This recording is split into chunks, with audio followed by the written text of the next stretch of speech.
Praise Lord. Hebrews 11. Now, faith is being sure of what we hope for and certain of what we do not see. This is what the ancients were commanded for. By faith, we understand that the universe was formed at God's command, so that what is seen was not made out of what was visible. By faith, Abel offered God a better sacrifice than Cain did. By faith, he was commended as a righteous man when God spoke well of his offering. And by faith, he still speaks even though he is dead. By faith, Enoch was taken from this life so that he did not experience death. He could not be found because God has taken him away. For before he was taken, he was commended as one who pleased God. And without faith, it is impossible to please God, because anyone who comes to him must believe that he exists and that he rewards those who earnestly seek him. By faith, Noah, when warned about things not yet seen, in holy fear, built an ark to save his family. By his faith, he condemned the world and became heir of the righteousness. By faith, that comes by faith. By faith, Abraham, when called to go to a place he would later receive as his inheritance, obeyed and went, even though he didn't know where he was going. By faith, he made his home in the promised land like a stranger in a foreign country. He lived in tents, as did Isaac and Jacob, who were heirs with him of the same promise. For he was looking forward to the city with the foundations, whose architect and builder is God. By faith, Abraham, even though he was past age, and Sara herself was barren, was enabled to become a father because he considered him faithful who had made the promise. And so from this one man, and he as good as dead, came descendants as numerous as the stars in the sky and as countless as the sand on the seashore. All these people were still living by faith, and when they died, they did not receive the things promised. They only saw them and welcomed them from a distance, and they admitted that they were aliens and strangers on earth.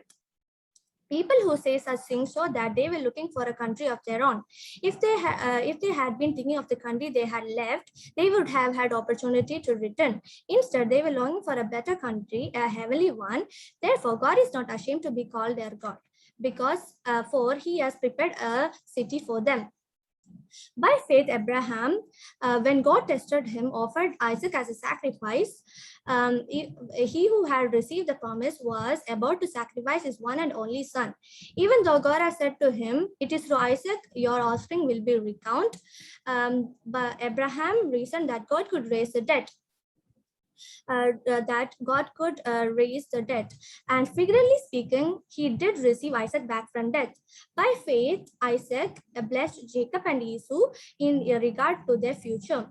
By faith, Jacob, when he was dying, blessed each of Joseph's son and worshipped as he leaned on the top of his staff.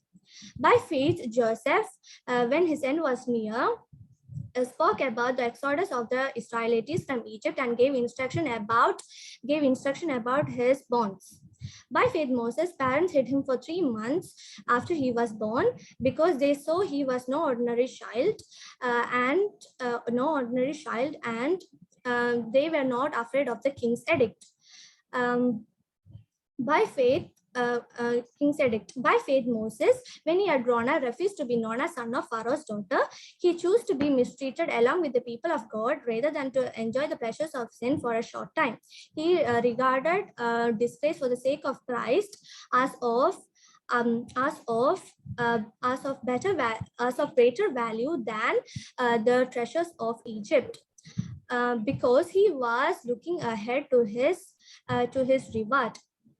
By faith, he left Egypt, not fearing the king's anger. He persevered. That because he saw him who is invisible.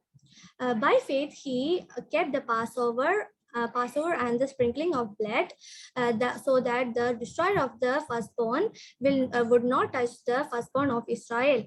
By faith, the people passed through the Red Sea as on dry land. But when the Egyptians tried to do so, they were drowned. By faith, the walls of Jericho fell after the people had marched around them for 7 days. By faith, the prostitute Rahab, because she welcomed the spices, was not destroyed with those who were disobedient. And what more shall I say? I don't have time to tell about tell about Gideon, Barak, Samson, Jephthah, David, Samuel, and the prophets who through faith conquered kingdoms, administered justice, and gained what was promised. Who shut the mouth of the lions, quenched the fury of the flames, and escaped the edge of the sword, whose weakness was turned to strength, and who became powerful in battle and routed foreign armies. Women received women received back their dead, raised to life again.